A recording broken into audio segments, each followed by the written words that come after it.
Assalamualaikum warahmatullahi wabarakatuh. Perkenalkan, nama saya Izzat Yazara Zahira dengan NIM 231011201849. Di sini saya akan mempresentasikan bisnis plan yang sudah saya buat dengan tajuk Kakurenbo.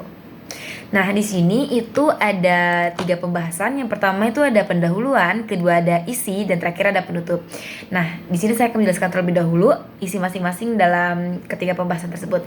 Yang pertama itu ada pendahuluan, di mana isinya nanti ada 3. Yang pertama itu adalah latar belakang, yang kedua itu ada diferensi atau sebuah perbedaan produk yang saya miliki dengan produk yang lain, dan yang ketiga itu ada target pasar. Lalu yang kedua itu ada isi, di mana isinya nanti ada analisis SWOT atau SWOT sama strategi pemasaran. Yang terakhir itu ada penutup, di mana nanti saya akan membahas tentang sumber daya manusia atau SDM dan rincian anggaran. Oke, langsung saja ke latar belakang dari produk yang saya miliki. Alasan kenapa saya memberi nama Pangsit Kakurenbo itu sebenarnya adalah karena saya suka Jepang. Oke. Nah, Kakurenbo itu berasal dari bahasa Jepang, guys. Artinya itu adalah petak umpet. Kenapa sih saya namain Pangsit Kakurenbo? Alasannya itu adalah karena bentuk dari produk yang saya miliki itu isiannya bersembunyi di atasnya. Di atas pangsitnya itu loh. Jadi kayak di bawahnya itu pangsitnya yang berbentuk sebuah perahu. Nah, atasnya itu baru isian yang terdiri dari bakso, daging, sosis, dan lain sebagainya. Oke, selanjutnya itu ada diferensiasi atau sebuah perbedaan. Setiap bisnis tuh harus memiliki diferensiasi. Nah, diferensiasi dari produk kami yang sudah saya analisis tuh ada 2 ya guys. Yang pertama itu ada bentuk yang unik dan berbeda dari yang lain, seperti yang tadi saya sudah jelaskan, yang atasnya diisi oleh adonan seperti bakso, tepung, daging, daun bawang, dan lain sebagainya. Oke, yang perbedaan yang kedua itu ada rasa yang kita miliki itu sangat unik dan berbeda dari produk lainnya. Dan terutama yang saya tonjolkan dari produk ini adalah cocolannya atau sausnya tuh berbeda dari produk lainnya. Karena saus ini sudah diracik sedemikian rupa dan memiliki citra rasa yang berbeda tentunya dari yang lain. Oke, yang selanjutnya itu ada target pasar. Nah, yang menjadi target pasar dari kami itu adalah anak-anak sampai dewasa dengan range umur sekitar 7 tahun sampai 25 tahun. Tapi sepertinya target utama kita itu adalah pelajar dan mahasiswa. Karena itu sesuai dengan selera mereka dan juga kantong pelajar juga harganya. Sekarang sudah masuk ke bab yang kedua, yaitu adalah penjelasan isi. Langsung saja, sekarang saya akan menganalisis SWOT atau SWOT. Yang pertama itu ada strength atau kekuatan. Nah, kekuatan dalam produk kami itu adalah citra rasa yang berbeda dan produk kami itu memiliki bentuk yang unik seperti yang sudah saya jelaskan tadi. Selain enak rasanya enak, produk kami itu juga sehat karena menggunakan bahan-bahan premium pastinya. Seperti minyak yang premium, lalu bahan-bahan yang pastinya tidak sembarangan dan tidak membuat batuk atau sebagainya. Lalu yang terakhir itu produk kami juga terjangkau harganya. Jadi menurut saya produk ini sangat strategis sekali untuk dijual kepada kalangan pelajar dan mahasiswa.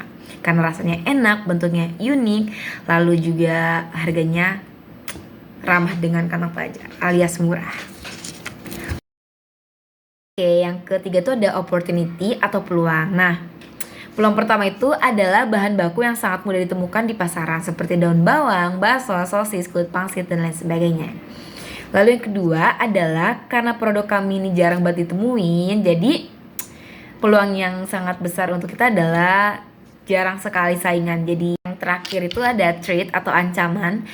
Untuk saat ini produk kami belum memiliki saingan atau ancaman, tapi kemungkinan adanya pesaing itu akan tetap ada. Jadi kita harus tetap berhati-hati dan terus meningkatkan produk kita agar tidak sama dan tidak menurun kualitasnya. Selanjutnya kita akan membahas tentang strategi pemasaran. Nah, strategi pemasaran yang saya terapkan itu adalah sistem promosi mulut ke mulut. Nah, apa sih sistem promosi mulut ke mulutnya ya? Saya akan memberikan sebuah contoh aja biar lebih mudah. saya mempromosikan kepada si A. Nah, si A akan mempromosikan dagangan yang kita jual kepada temannya, lalu temannya akan menceritakan lagi kepada temannya, dan temannya. Jadi itulah yang disebut dengan promosi mulut ke mulut. Selanjutnya, selain kita menggunakan promosi mulut ke mulut, kita juga akan melakukan promosi secara online dengan membuka lapak di media sosial seperti Instagram, TikTok, dan juga WhatsApp. Untuk yang di Instagram, saya sudah membuat akun untuk menjual produk yang saya miliki, lalu TikTok juga. Oke, pada poin ini saya akan membahas tentang sumber daya manusia dan rincian anggaran. Yang pertama kita akan bahas sumber daya manusia dulu ya, mengenai sumber daya manusia. Nah, yang pertama itu akan saya bahas tentang jumlah tenaga kerja dari bisnis saya ini. Untuk menjalani bisnis saya ini, saat ini saya belum memiliki sebuah karyawan, jadi saya itu belum menanggung sumber daya manusia yang lain, baru satu, yaitu saya sendiri sebagai ownernya. Oke, pada poin kedua, saya akan membahas tentang cara menyelesaikan tenaga kerja. Nah, dalam bisnis ini hanya diperlukan skill khusus atau kemampuan khusus untuk menyelesaikan produk yang akan kita jual nanti. Tidak perlu sarjana atau orang berpendidikan tinggi untuk melakukan pekerjaan tersebut. Jadi siapapun saja bisa melakukan bisnis ini. Yang penting memiliki jiwa yang pekerja keras, semangat, ulet, tekun, dan juga ada niat. Yang pasti tuh niat penting banget ya.